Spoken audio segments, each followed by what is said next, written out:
The Tale of the Sands. A stream, from its source in far-off mountains, passing through every kind and description of countryside, at last reached the sands of the desert. Just as it had crossed every other barrier, the stream tried to cross this one. But it found that as fast as it ran into the sand, its waters disappeared. The stream was certain that its destiny was to cross this desert. And yet there was no way to get across. And then, a hidden voice, coming from the desert sand itself, whispered to the stream, "The wind crosses the desert, and so can you." The stream grumbled that it was racing towards the sand with all its might, but that it was only getting absorbed. It pointed out that the wind could fly, and this was why it could cross a desert. "By hurtling at things in your usual energetic way you will not get across," cooed the voice of the sands. "You will either disappear or become a marsh. You must allow the wind to carry you over to your destination." "But how can the wind carry me?" sobbed the frustrated stream. "You can be carried, but only by allowing yourself to be absorbed into the wind." The sands whispered.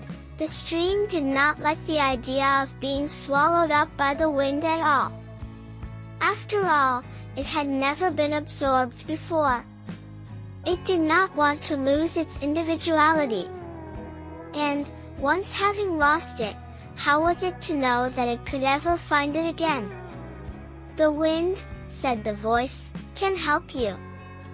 It takes up water, carries it over the desert, and then lets it fall again. Falling as rain, the water again becomes a river." "But how can I know that this is true?" moaned the stream. "It is true," said the voice. "And anyway, if you don't listen to me, the best you can hope to become is a quagmire, and even that could take you many, many years. And being a quagmire isn't nearly as good as being a stream." "But I just want to stay the same as I am," wailed the stream.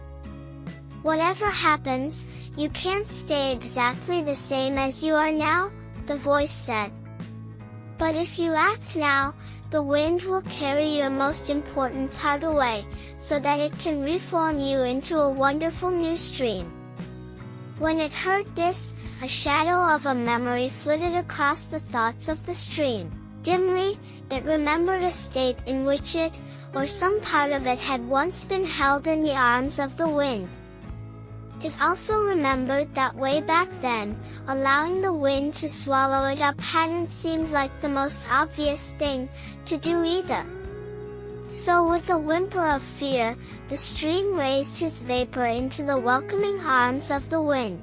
And the wind gently carried his vapor up, up and away, letting it fall softly, as soon as they reached a mountain, many, many miles away. And because it had been so worried about what would happen, the stream was able to really appreciate its new home. And with a sigh of relief it realized that it now knew what it really meant to be a stream.